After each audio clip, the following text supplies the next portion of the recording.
Okay, I am Fritz Springmeier, and this is the fourth segment of a series of talks here at the Great Lucerna Hall, October 9th, 2016.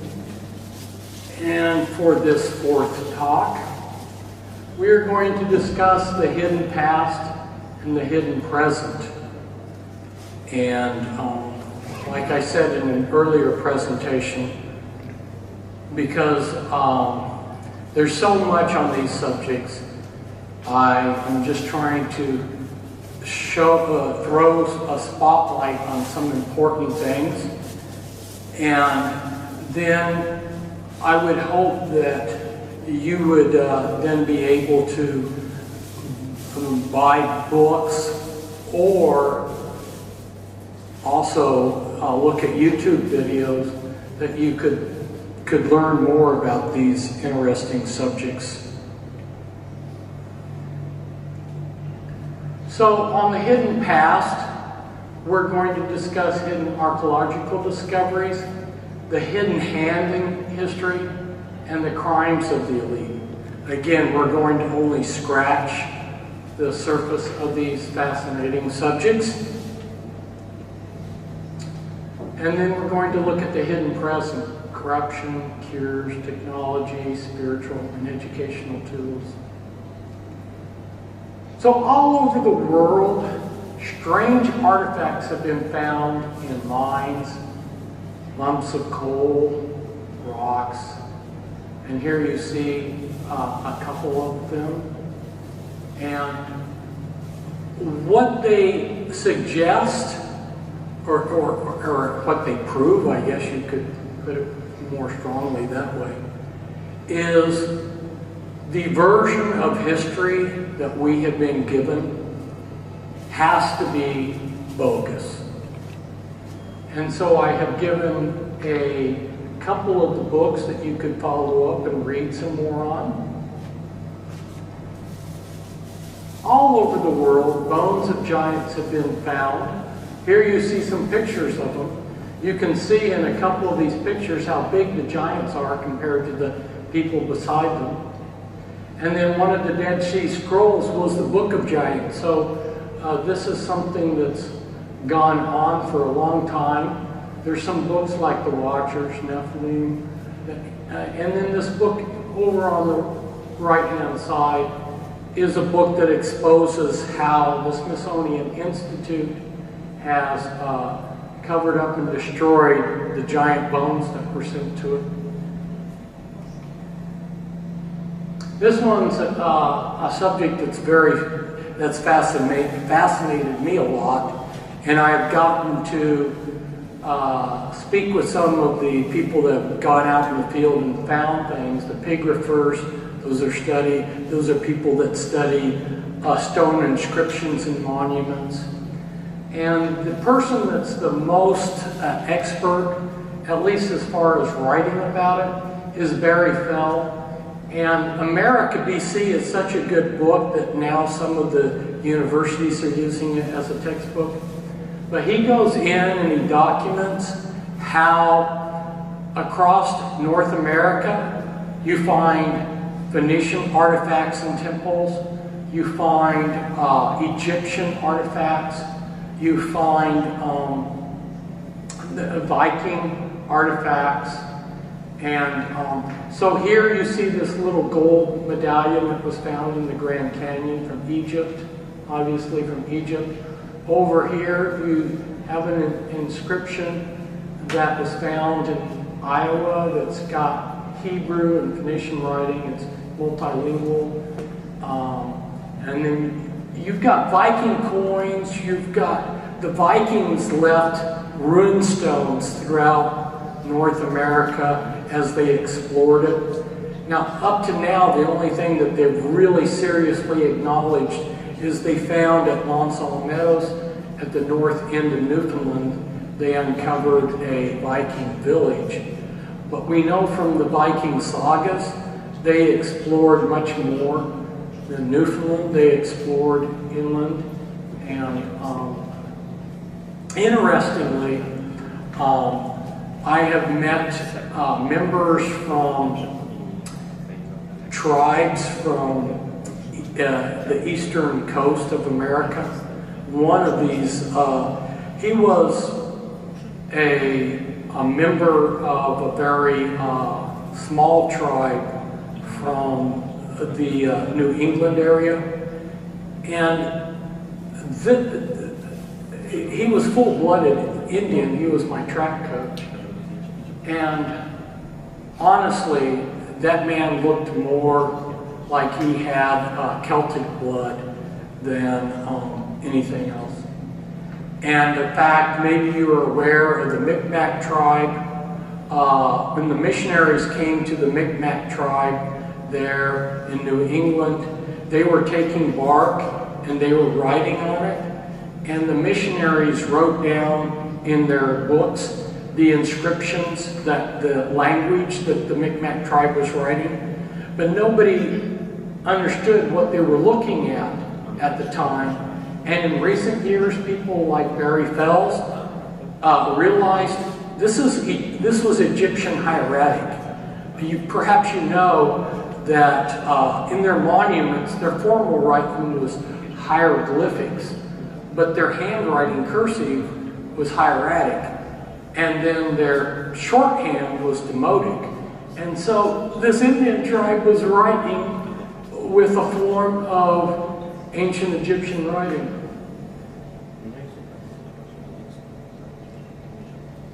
All over the world is evidence of that the establishment narrative is bogus.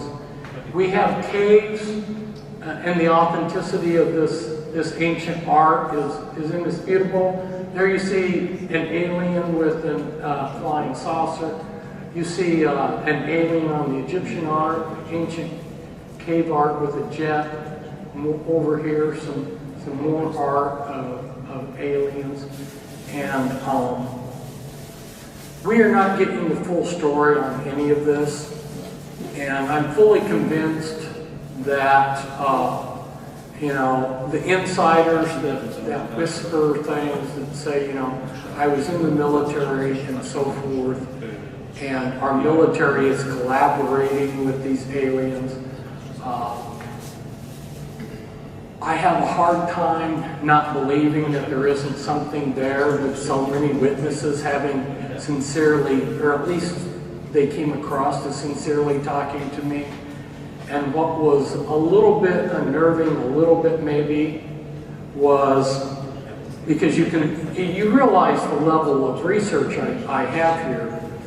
And Cisco, she was in the Illuminati program with the trauma-based mind control.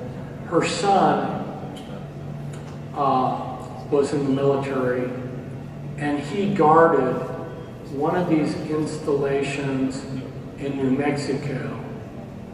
And he knew that his life would be in danger if he told me about what went on, but he was willing to, and I don't think I'm going to get him in trouble at this point. I haven't really mentioned his name. I've never mentioned his name before, but he said, Fritz,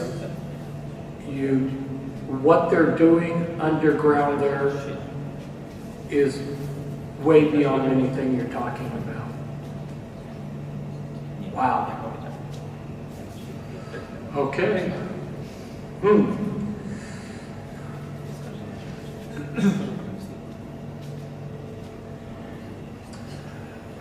We've got underwater cities with pyramids all over the world. Here's an underwater city that's to the west of the Japanese southern islands. We've got two underwater cities off of India. We've got this underwater city off of the west coast of Cuba, and here one underwater city in China. And it's obvious that these cities date back to at least like 10,000 years. Now, at one time, the Yucatan Peninsula stretched over to Cuba. And so in that part of the water, the Caribbean, between Cuba and Yucatan Peninsula is where the Cuban city is. And again, the point of all of this is this is evidence, it's clear evidence that the establishment narrative is totally bogus.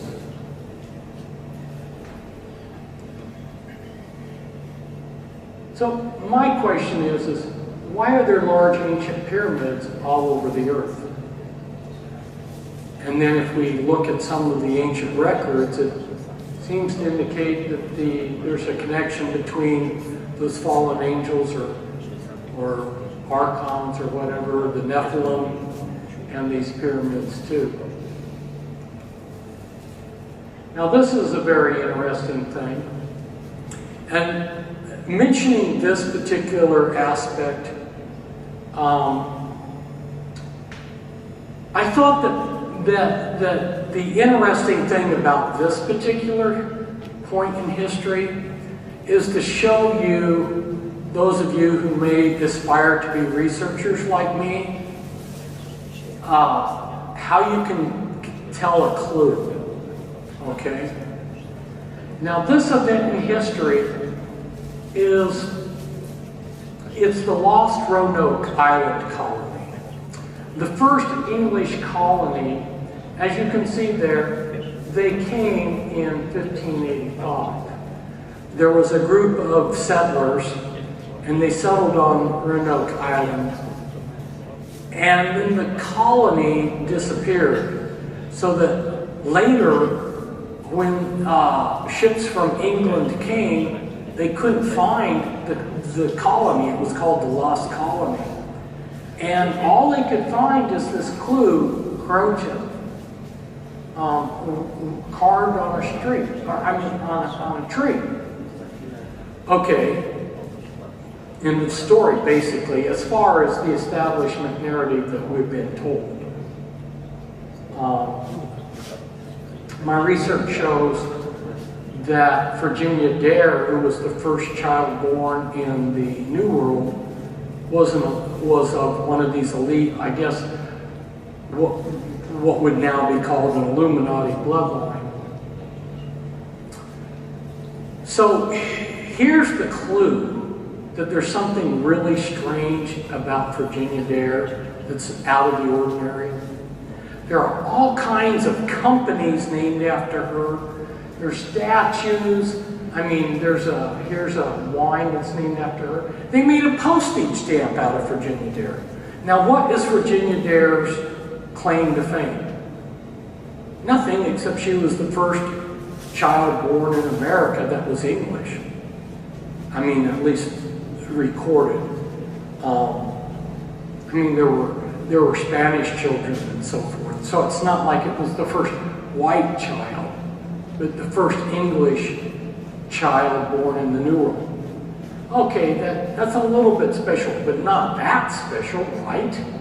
Not that special that they would make a stamp of her, and they would make all of the, I mean, I'm just giving you a little sampling of how much is made, how much to-do is made about Virginia Dare. And that's a clue. There's something more here than, this is out of the ordinary. There's something more here. There's something to this. I'll give you another example right off the top of my head of something that shows a clue. Okay, in the American Revolution, they created something called the Order of Cincinnati, based on a Roman military character called Cincinnatus. And it was kind of quasi-secret society for officers and everything. Okay, that's the American Revolution. Okay. You know what I'm talking about when I'm talking about the American Revolution. I'm talking about something that started in 1775 and went to 1783, right? That time period.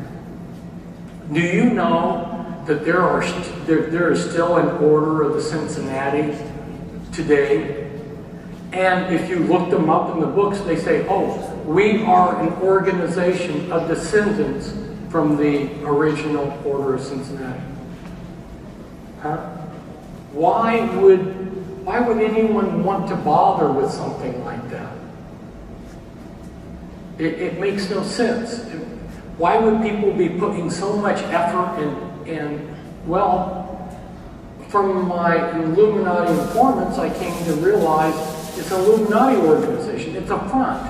It has an ulterior purpose. So they just give it this, okay, we're descendants. Like they still have, you know, some of these other organizations, descendants of some ancient thing. And you go, why would anyone still be putting effort into something like this? Who would care? And all the amount of money and effort, it's because there's something else to it, okay? So, why was the first English child born in America given so much attention? As I say there. Here's another thing hidden from history.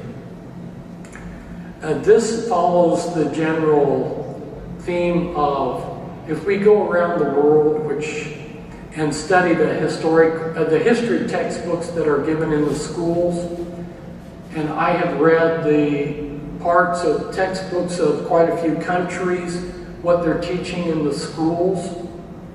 If you were to go to Japan today and go to Hiroshima, some people pronounce it. If you were to go there and ask the school children what special happened here in World War II, they don't have a clue. They do not teach that an atom bomb was dropped on Hiroshima. Huh? Because it's shameful. It's part of history they don't want to remember. So, whenever you go around the world, whether it's Russia, France, Japan, if there's some history that's rather embarrassing, there's a good chance that it's been eliminated from the standard history book, and the people are unaware of it. The American Civil War, the fundamental issue in that war, although there were many levels to look at it and many levels to understand it, including the Illuminati wanted to balkanize America into two different countries. So there was that level. But on one level, it was about slavery. The black people were slaves. And the South lost the war. And so the head of one of the top Freemasons in the world, Albert Pike, along with Nathan Bedford Forrest, who was a Confederate general, they formed a guerrilla organization that was based on a Scottish secret society, and the Horsemen, and they began waging a guerrilla war against the occupation army of the U.S. Army was an army of occupation that garrisoned the South. Well, you have to understand, like so much in history, a country that wins a war eventually gets tired of garrisoning troops in the country that they conquered. The United States has pulled back most of its troops from Germany and Japan. And the United States got tired of garrisoning troops in the South. And sometimes the troops had to intervene to protect the blacks, but eventually they just got tired of it all. And so they made a secret agreement with the South, and it was like they both gave each other something. And they basically let the whites in the South take control again over the South. So the Confederates, with a guerrilla war that was a secret war, secretly won it. That's not something that's talked about in the history books. There's a hidden hand of history, and I would recommend that anyone who can read English get Ralph Epperson's The Unseen Hand. That's an excellent book. Along with that book, I recommend Bloodlines of the Illuminati, which is my book. If you read those two books, you'll have a solid foundation, and you will realize how these people have manipulated historical events. History has not been random. Just an example of the kind of thing that the Unseen Hand will document for you is how World War I was created by the secret societies.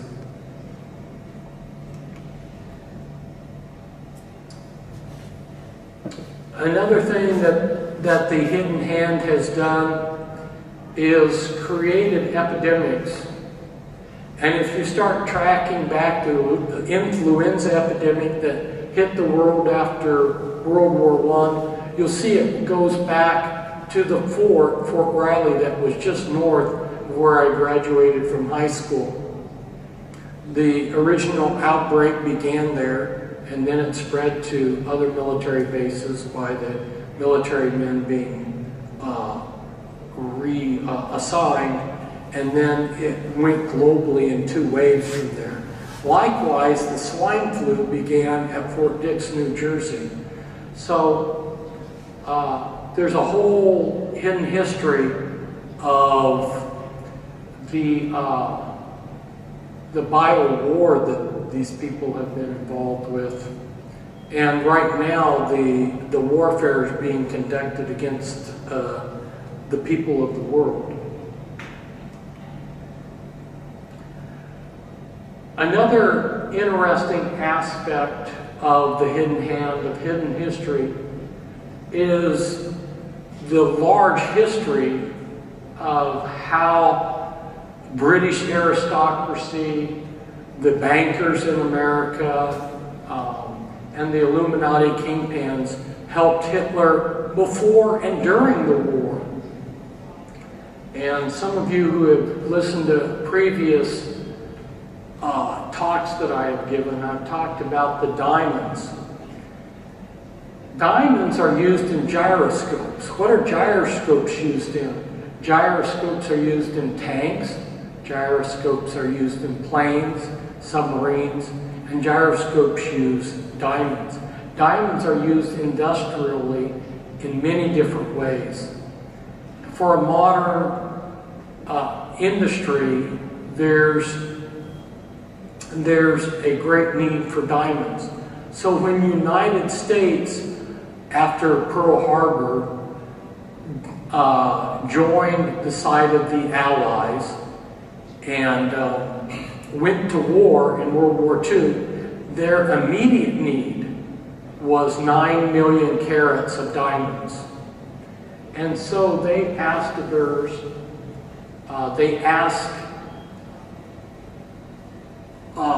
the Jewish diamond industry, they asked them for 9 million carats of diamonds.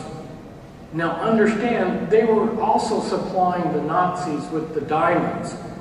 How do you think the Nazi modern war industry was able to operate?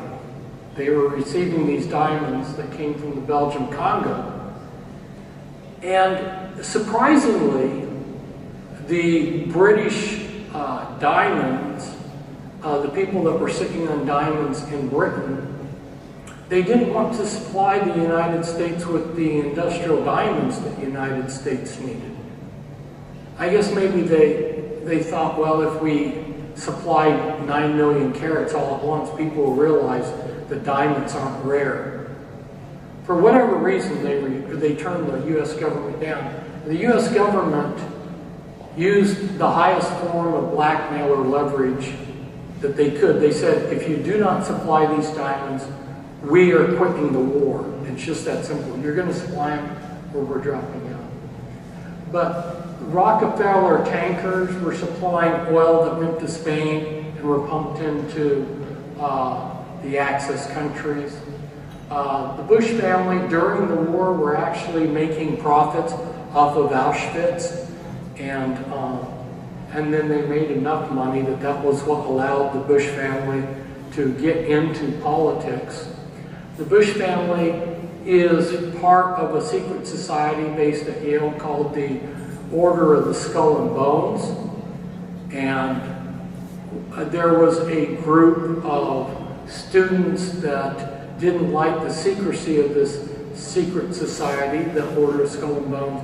They broke into it back in the 19th century, and they went into the different rooms, and they had stuff written on the walls in German, which they wrote down what it was, but they couldn't identify it. Well, as most people are not informed, they didn't realize what they had written down. I looked at what they had written down, and there's another book written by John Robeson, who was a high-ranking Freemason who exposed how the Illuminati was coming into all the Masonic lodges and Illuminizing them. This was back about 1787 that he wrote this. And he gave the rituals. And this ritual that they had in the lodge there in the Order of the Skull and Bones tomb at Yale matches this Bavarian Illuminati ritual. In other words, we have conclusive proof that the Order of Skull and Bones is a branch of the Bavarian Illuminati, and my further research confirms that the Bavarian Illuminati was a branch of the mainstream Illuminati, these families. So I can confirm to you that all the members of this Order of the Skull and Bones are Illuminati, and they have a lot of power in American politics. They're just one of the secret branches of college fraternities. There's many others. At Yale, there's 4 others: Book and Snake, Berzelius, Key and Scroll. Anyway, this book here, Fleshing Out Skull and Bones, written by a friend of mine and co-authored by a few other people. It's very good for exposing the Order of the Skull and Bones. And Onassis down here, his ships flew the Greek flag during World War II. They flew in his ships sailed in, he had 300 and some, speaking off the top of my head, something like 300 ships, and his ships sailed in all the theaters. They traded with both sides. They were never once attacked. All the other Greek merchant ship was sunk. All the other owners of ships had their ships sunk. But it took collaboration at the highest level to keep his ships safe. So the Illuminati kingpins made large, vast sums of money off of World War I and World War II.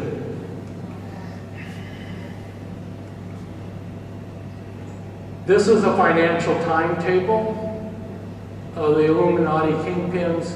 You were using this back around 1920, and it accurately predicts the market, how all the markets are going to act through the years.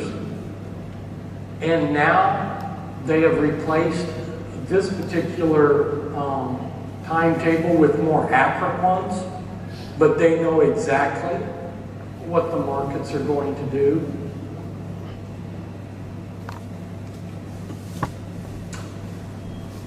I'm going to read this. The cost of liberty is less than the price of repression. Economics is the study of costs. And so I wrote here, this is my little humorous page to add a little levity to something. I thought it was funny that Australia kind of looks like Scooby-Doo. And then I made this cartoon over here on the right-hand side, It's the barber is saying, there are only two kinds of people, those that agree with me and then there are bigots. And the sign says today's topics for discussion are politics and religion. And the guy in the seat is a little bit worried there. So now the hidden present. Visiting with Illuminati kingpins, they bragged to me about how they killed off undesirables in Russia during Yeltsin's rule through poverty, and that they plan to repeat a similar thing like in the United States and Western countries. So here you can see over here, I show you the crude death rate in Russia, and you see up here during Yeltsin's reign what the Illuminati caused by creating poverty in Russia that they thought was so funny.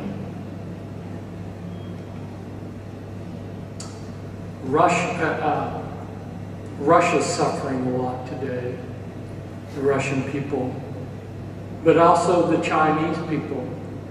And this is another thing that's hidden from the world, is the suffering of the Chinese people. They have doubled the suicide rate of America. Most of the health budget that the Chinese government spends is on their own government people. Poor farmers, they literally, when they get ill, some of them don't want to be a burden on their family and they can't afford health care, they commit suicide.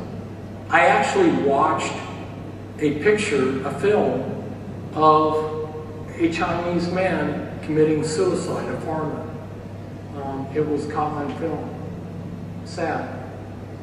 40 million couples are infertile, in part because the nation is so polluted, because of this, they're not enforcing any environmental standards. And because of that, there are certain villages that are just called cancer villages where the people are all dying or being abandoned. These are the kind of things that they don't talk about in mainstream press. And then a lot of you may know about the Georgia Guidestones, which were put in place in secrecy. And the Georgia Guidestone says they want to bring humanity's population down to 500 million, which this says in perpetual balance with nature. Now, I asked the Illuminati kingpins I talked to, I asked them if this was true. And they said no, they didn't want it down that low. They wanted to reduce it, but not that low. Well, whatever that number is that they're taking it down to, it's going to involve billions of us common people being genocided. And that's really the biggest thing that I can warn about, is we are looking at genocide people. Just when I talk about genocide, you know, think about like maybe in Bosnia, think about in Europe during World War II when certain races genocided, you know, the suffering of the Polish people, the suffering of the Jewish people. Think of how Turkey treated the Armenians. You know, this is what we're talking about here, people. Now you can see why I feel so blessed to be here to talk with you. Because it says in the Word of God that we need to work while it's day, because the night is coming when we won't be able to work. How much longer will we have freedom of the internet? How much longer will people like me be able to tell these things?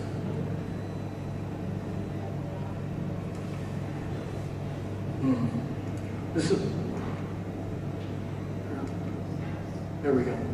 This is another story that doesn't get much attention. it never ceases to amaze me what the elite get away with. You've heard of Area 51 in Nevada. Area 51 is a secret base. But understand this, there are other areas in Nevada that have other numbers, like there's Area 25, so forth. Okay, so Area 51 isn't the only one. And some of these areas were used to test nuclear bombs on land, on the surface.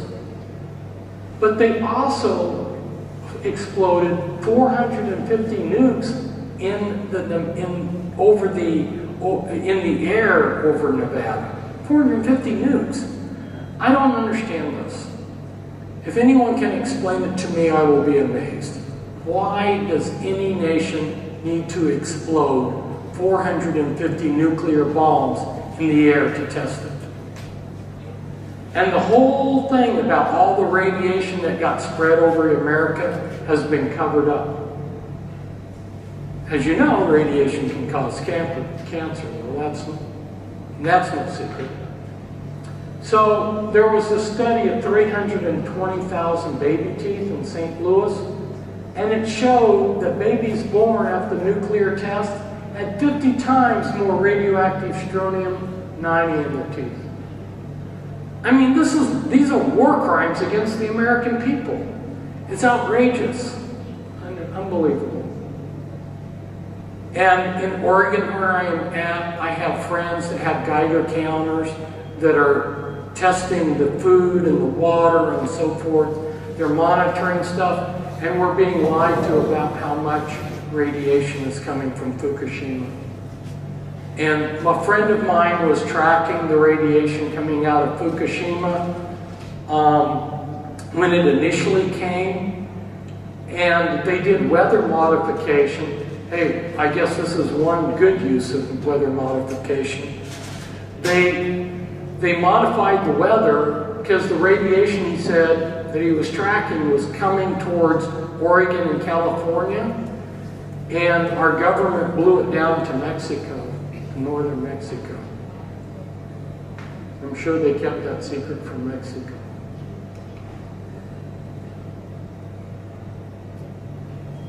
Okay, speaking of cancer from radiation, there's an incredible number of cancer cures. I know some of you are into alternative medicine.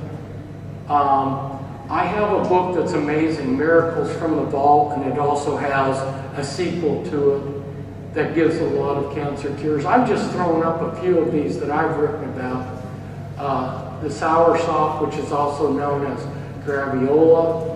But I was disappointed because in Portland I could not find the actual soursop. What they were selling in a few of the Asian stores was actually not the variety that's so powerful to deal with cancer.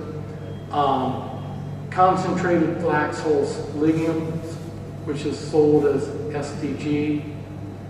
The combination here of Pectosol C and Brestofen, it takes care of breast cancer. The mushroom of gold, which also known as ABM. People, there's no excuse for us to be dying of cancer. Since I have been a small child, I have watched literally, both in America and in Europe, our governments and NGOs, they have been raising billions of dollars every year for cancer research. And they are scamming us. They are not going to find a cure for cancer. They're going to spend billions of dollars. Somebody's getting rich off of this whole scam.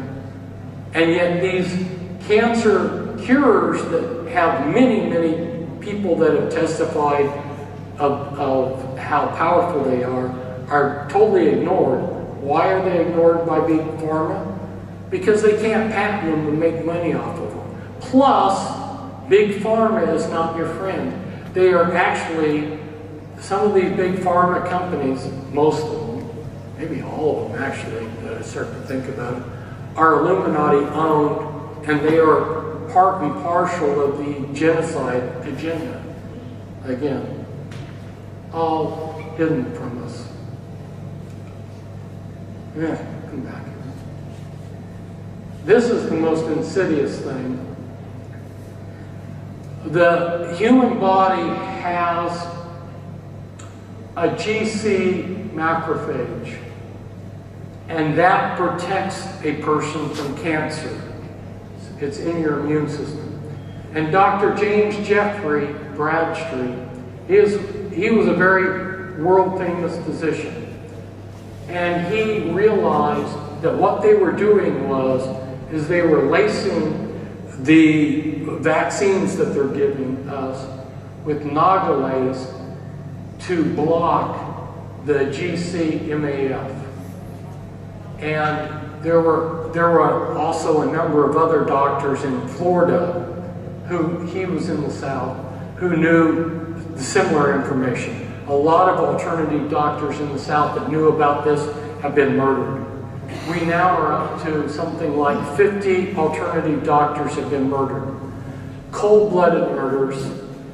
And as I was talking to Alexander on the break, you know, a particular Illuminati kingpin, he was bragging, I guess that's the only word to use it, you know.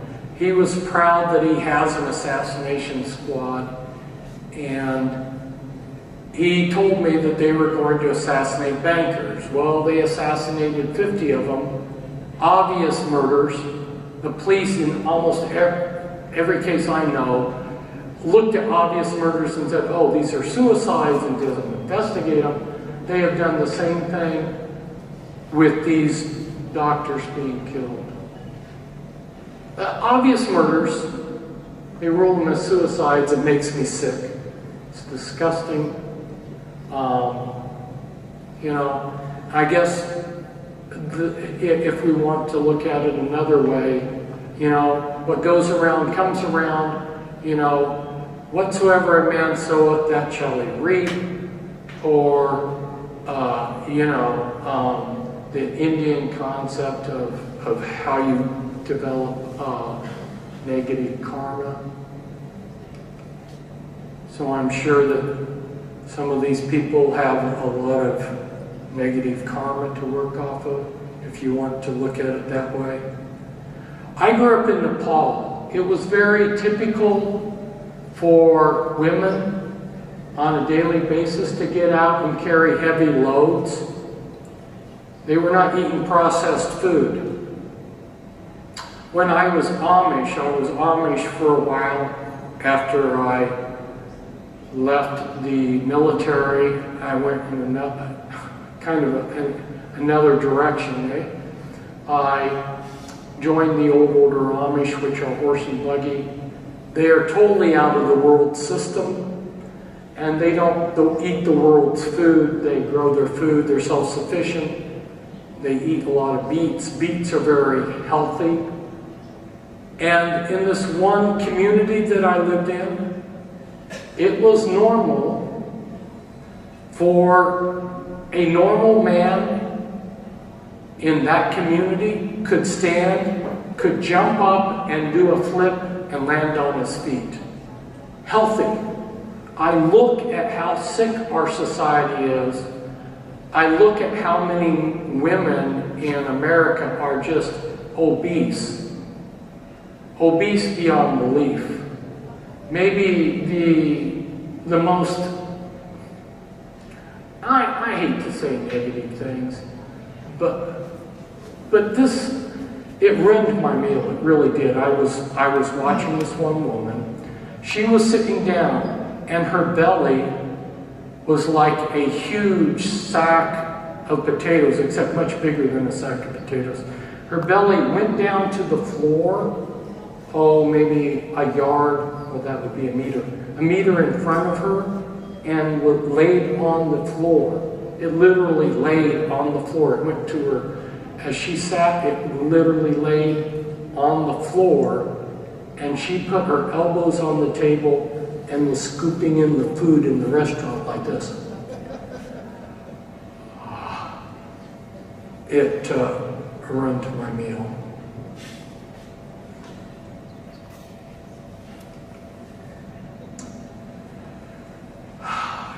The Japanese have done a lot of work on water.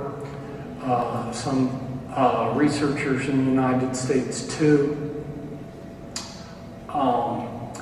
Water is so incredible. There are so many different states of water, so many different ways it changes, the way it changes shape. And I only know a small, the little bit I know is actually absolutely mind-boggling.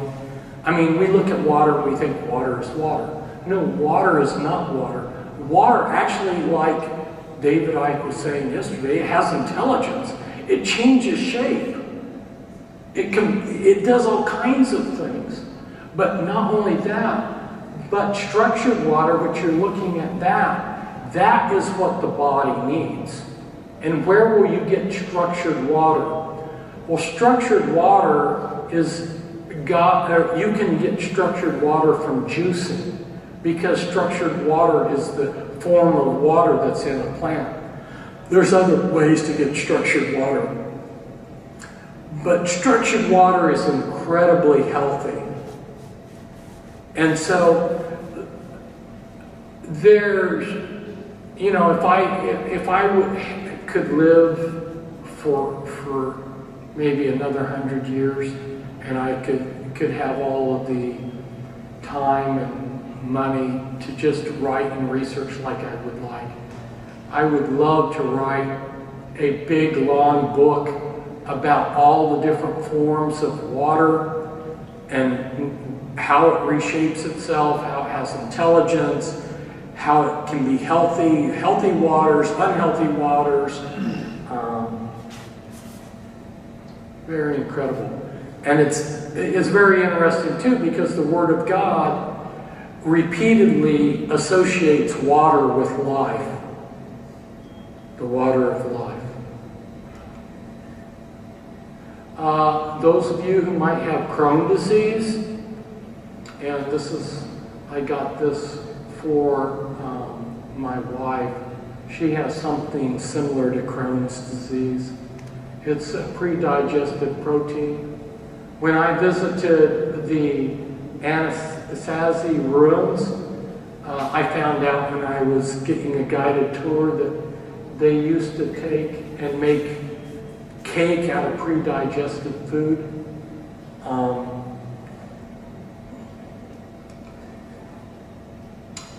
One of the things that I have written about, I have exposed Plum Island, which is also known as Fort Terry, Lab 257. It's a German research facility. Talk about war crimes. It's just it's so sad, it's so disgusting, or whatever. It's enough to really make someone indignant that our tax dollars are going to war crimes. But the man who started, the founding father of the lab, was a Nazi SS war criminal who they brought over, in Operation Paperclip. And he began the lab by donating 12 lethal vials of anthrax that he had brought from Nazi Germany, from their supplies. And so they have created a number of new plagues, and every so often they try them out on the American people. Nice people. Oh, by the way, the Illuminati have something, and I don't know the full details. I just only know, I don't know the full details on this, but I'll share a little bit that I do. And they have spread out over certain populations, especially like if there's a community that there are certain communities where all the people in a neighborhood will be Illuminati, and they have spread out into, through chemtrails or the water or whatever. they have put into these populations an ingredient that if they add something else will kill you. So anytime that they want to destroy these people, they just have to give the second part. You know, it's like epoxy. You have two parts that when you mix them together. And so there are whole sections of areas of the country that are vulnerable to being taken out if they spread the second ingredient. All around the world, we've sadly got war crimes, you know, and this is not mentioned very much. Sir Basil Zaharoff, Illuminati international arms dealer back during World War I and so forth. But there's been many arms dealers. My father, his goal was to help the world become self-sufficient in food, so he had an experimental farm in Libya, and he asked me to come over and help him in Tripoli. Guess who was teaching the terrorists, the Muslim terrorists, that, you know, the boogeyman that we have to deal with? It was American trainers, CIA or American Special Force trainers. They were the ones that were over in Libya. So we trained them, we gave them the explosives to become terrorists. And then, of course, our government says, oh, Muslim terrorists. Yeah. Same way with what we've got going on in Syria. U.S. government creates the problem, then they come in and pretend to protect it, but run their agenda. So, absolutely mind-boggling. It's what's called, the original name for it was Hegelian dialectics. Problem, or thesis, antithesis, and then from your thesis and antithesis you get your solution. Problem, solution. You have two sides, control conflict, and from that you get the result that you want. So we had a lot of social engineering going on in World War I, World War II. Again, the hidden purposes for these wars. So World War I was Hegelian dialectics, allies, central forces, and out of that, the League of Nations. World War II, allies, Axis forces, United Nations. Out of World War III, the final world, the government, world state. I love this picture. It shows the people pulling down one statue of somebody that looks like Lenin while they're raising another one to replace it. Another thing that's hidden, it's been outlawed in the United States in our schools, ancient wisdom, which Western civilization was based upon, the Holy Scriptures.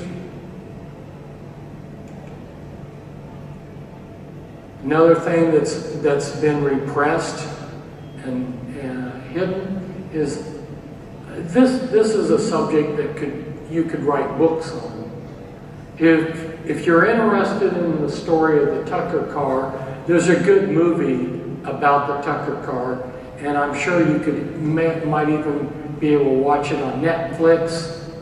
There was a man named Tucker, and he designed a car that was 30 years ahead of all the other cars.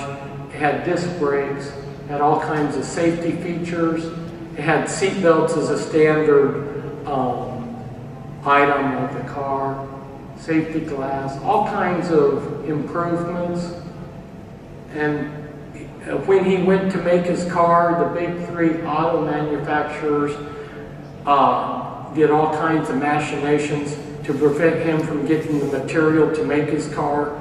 So then they got the government to step in and say, oh, he never intended to make any cars. It was all just something to defraud people, you know. Well, he wasn't able to make the cars because they prevented him from getting the contracts to buy the material. He barely escaped going to prison. There was a big investigation. He managed to make a few cars in the end, and those are collector's items. Here you see a Technicolor. But they have been suppressing technology. I mean, you know, as you know, Nikola Tesla, I'm sure most of you know of him, and we could be having free energy. And we have a lot of people. I've met a number of inventors. We had some inventors like 3 years ago there in Oregon, and they were so excited because they have basically free energy devices. I watched an inventor in Canada who had actually invented a flying saucer. And unfortunately, what I watched right before my very eyes, and it's sometimes I guess it's frustrating for me because I can see it all where it's going. But a guy that had worked with NASA was still a NASA. Actually, when I think about it, he was still working for NASA, and he approached this Canadian inventor and he said, "Now I have the money to help you with your invention and everything." And I've seen this time and time again. They move in all these inventors, and these inventors are blindsided. And they think, oh, this person's going to help me. No, what happens is the technology gets suppressed. Invention after invention, I've watched it be suppressed. So, if humanity were only spared of this elite that wants to keep us down. There's a lot of inventions coming out, and these are not necessarily secret, but they're revolutionary. Graphene, for instance, you may have heard about it. It's 100 times stronger than the strongest steel, and it's made of it's sort of like a graphite, and it can be levitated easily. Can be used as a transistor. That's a close-up picture of the graphene. There's so many different things. This is just an example of many things. I didn't want to take too long. I wanted to keep it short and sweet. But there's a lot of cutting-edge technology that the world can be genuinely a fantastic place, you know. And one of the things that I've been writing on for many years is their cloning, including cloning of humans. And I've also talked a lot about the doubles that they create. All of the important people that are going to play roles in the Illuminati script, someone like Hillary Clinton, you know. Years ago I was saying, Hillary Clinton has doubles, you know.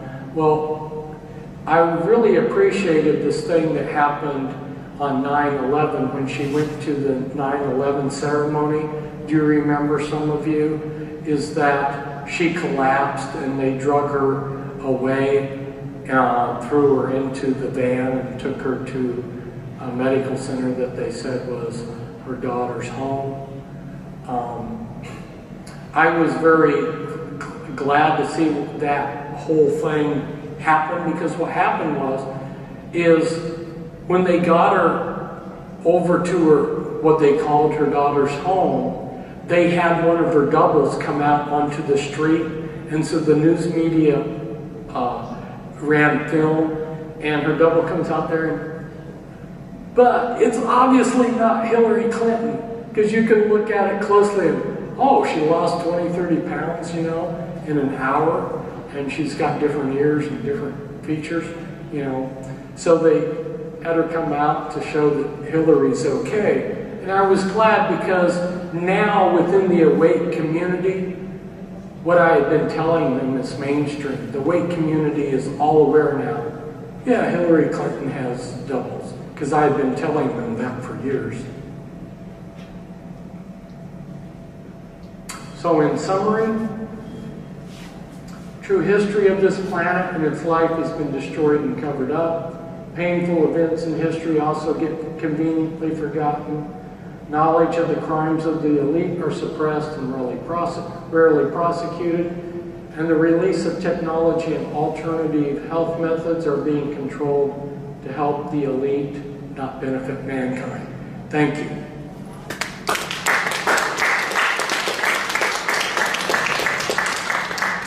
An alien on the Egyptian art, ancient cave art with a jet.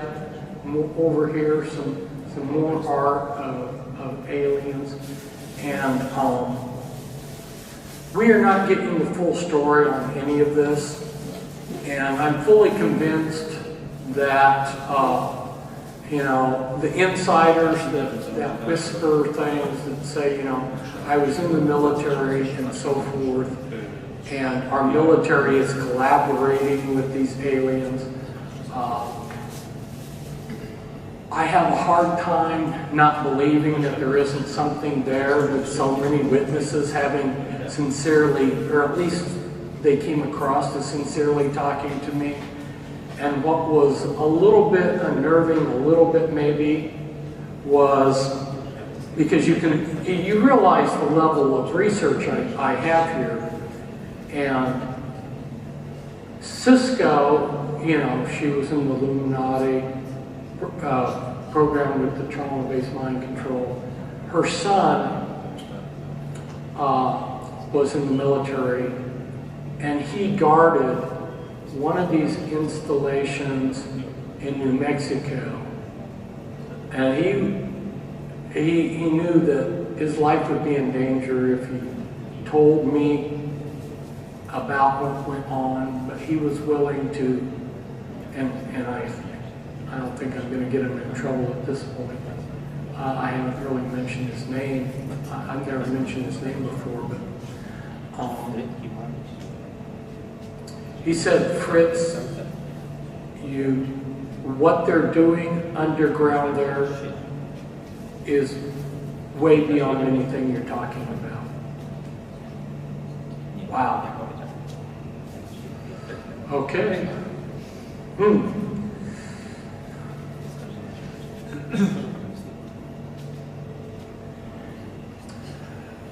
We've got underwater cities with pyramids all over the world.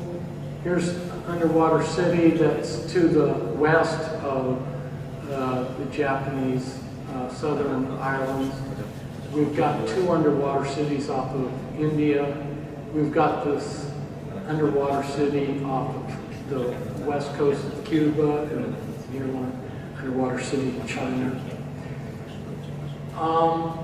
And it's obvious that these cities date back to at least like 10,000 years.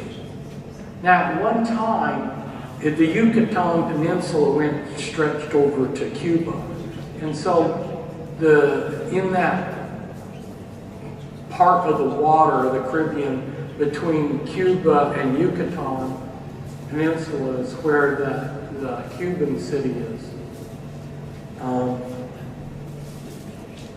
And again, the point of all of this is this is evidence, it's clear evidence that the establishment narrative is totally bogus.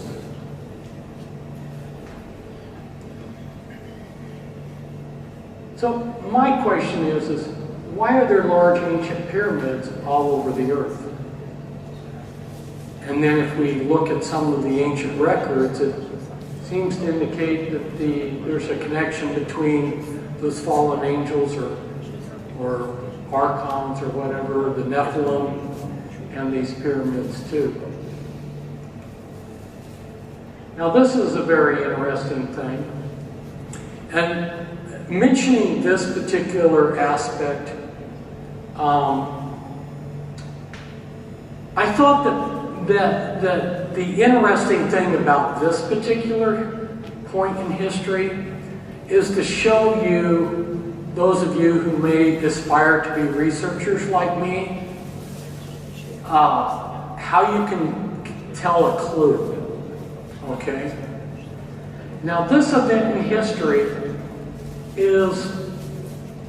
it's the lost Roanoke Island colony. The first English colony, as you can see there, they came in 1585. There was a group of settlers and they settled on Roanoke Island.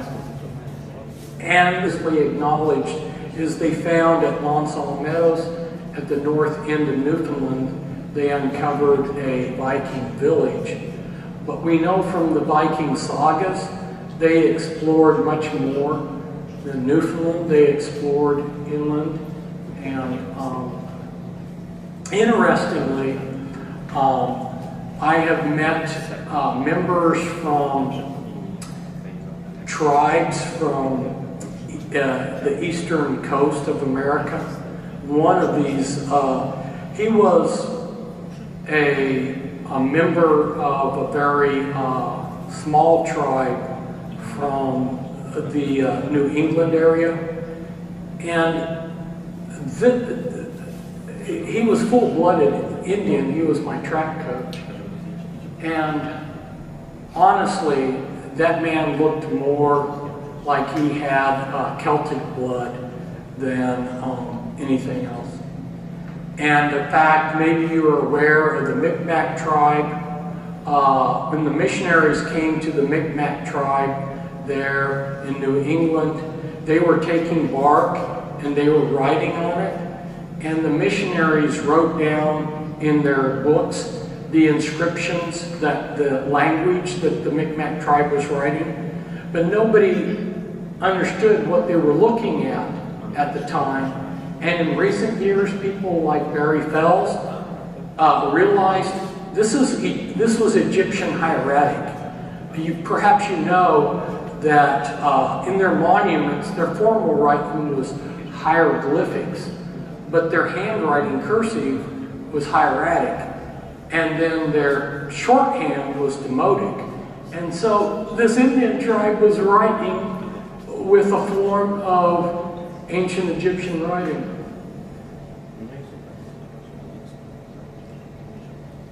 All over the world is evidence of that the establishment narrative is bogus. We have caves, and the authenticity of this ancient art is indisputable. There you see an alien with a flying saucer. You see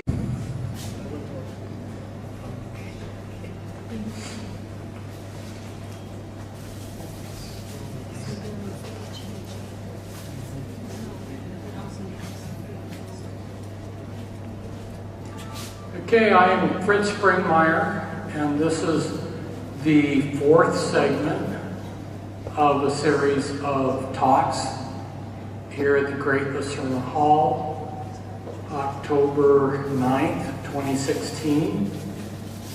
And for this fourth talk, we are going to discuss the hidden past and the hidden present.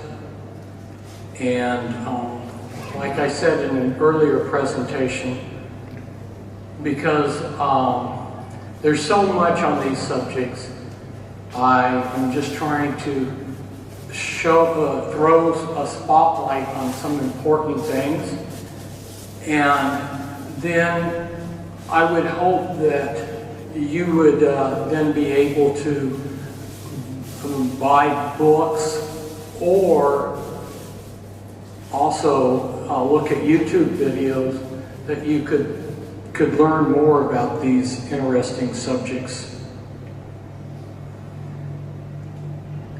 So on the hidden past, we're going to discuss hidden archaeological discoveries, the hidden hand in history, and the crimes of the elite. Again, we're going to only scratch the surface of these fascinating subjects. And then we're going to look at the hidden present, corruption, cures, technology, spiritual and educational tools. So all over the world, strange artifacts have been found in mines, lumps of coal, rocks, and here you see a couple of them.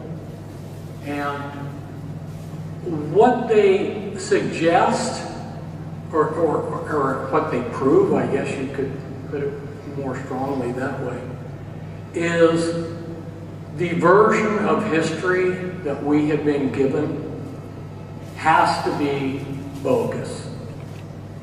And so I have given a couple of the books that you could follow up and read some more on.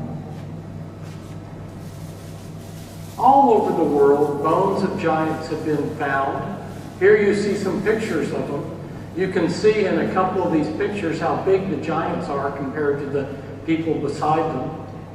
And then one of the Dead Sea Scrolls was the Book of Giants. So this is something that's gone on for a long time. There's some books like The Watchers, Nephilim, and then this book over on the right-hand side is a book that exposes how the Smithsonian Institute has covered up and destroyed the giant bones that were sent to it. This one's a subject that's fascinated me a lot, and I've gotten to speak with some of the people that have gone out in the field and found things. The pigraphers, those are people that study stone inscriptions and monuments. And the person that's the most expert, at least as far as writing about it, is Barry Fell. And America, BC is such a good book that now some of the universities are using it as a textbook. But he goes in and he documents how across North America you find Phoenician artifacts and temples, you find Egyptian artifacts, you find the Viking artifacts. And so here you see this little gold medallion that was found in the Grand Canyon from Egypt, obviously from Egypt. Over here you have an inscription that was found in Iowa that's got Hebrew and Phoenician writing. It's multilingual. And then you've got Viking coins. You've got the Vikings left rune stones throughout North America as they explored it. Now, up to now, the only thing that they've really seriously